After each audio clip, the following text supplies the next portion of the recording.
Good evening, I'm Amrita Priyadarshini. In breaking news tonight, we can confirm that samples of suspected asbestos from the Lamai VT Princess that was sent overseas for testing have returned positive.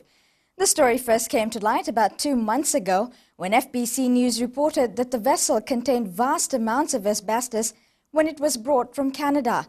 Asbestos, if inhaled, can cause lung cancer. When this story first went to air, it was confirmed by former owners BC Ferries that asbestos was on board the Lamai VT Princess, then known as the Queen of Prince Rupert, but it was properly contained before it was sold to Gounder Shipping. We even went on board and took these pictures, red arrows signifying areas where asbestos is present. Another discovery that was confirmed by BC Ferries. Gounder Shipping said then that the vessel was safe and that asbestos was only present in areas that passengers weren't exposed to. The Labour Ministry's OHS department then inspected the vessel and samples were sent to Australia. While no formal word has come from authorities, FBC News has obtained access to a letter from the Labour Ministry addressed to George Gounder on the 13th of this month, outlining the findings of their inspection. The letter confirms the presence of brown asbestos in the boiler room of the vessel, as well as white asbestos or chrysolite in the ceiling of the vessel. Air monitoring was also carried out in the vessel on the 10th and 11th of May, when the vessel was on its way to Kandavu. The samples on the membrane filter were sent to Australia and came back positive as concentrations of airborne asbestos fibers. The letter also recommends that Gounder Shipping takes all appropriate measures to ensure that residues of asbestos-containing material and asbestos dust are removed.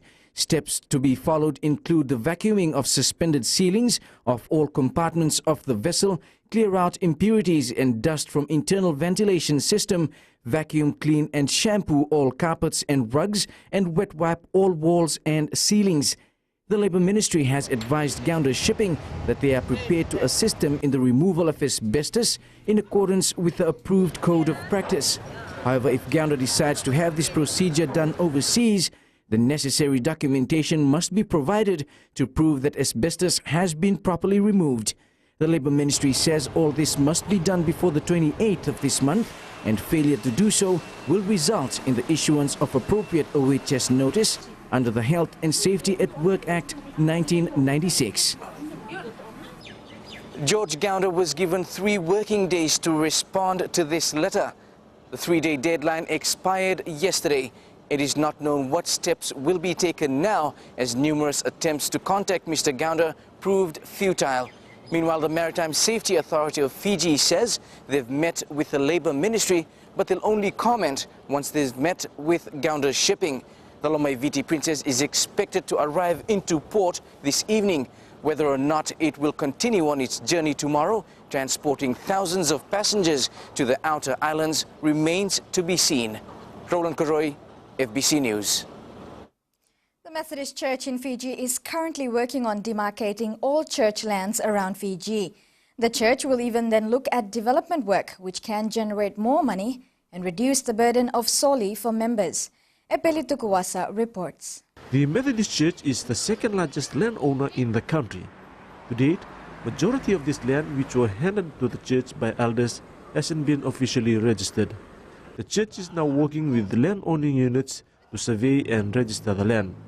An assurance has been given by landowners that they will honor what their elders have done and will not take back the land. So all that we are trying to do is to try and ask the landowners to properly point to us what are the areas so that we can demarcate the peaks.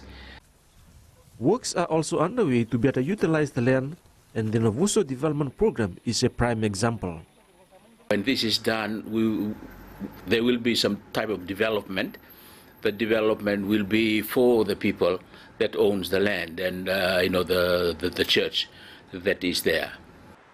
The church is looking at ways to better develop the land, as this can be the answer to the financial hardship it currently faces.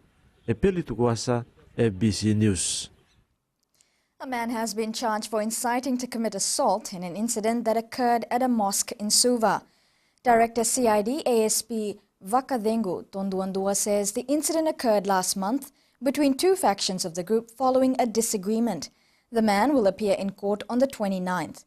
Tonduandua adds investigations will continue as more people will be brought in for questioning.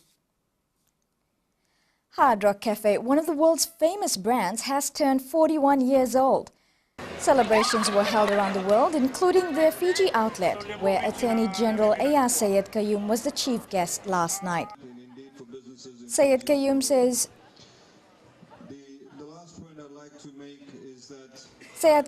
the government provides a number of incentives in the tourism sector and will continue to do so. As part of the celebrations, a charity drive was held where $3,200 was collected and went towards the Prime Minister's flood relief fund. In true hard rock fashion, guitars were smashed, staff danced to their anthem, the YMCA, and last but for the least, beer drinking to top off the event.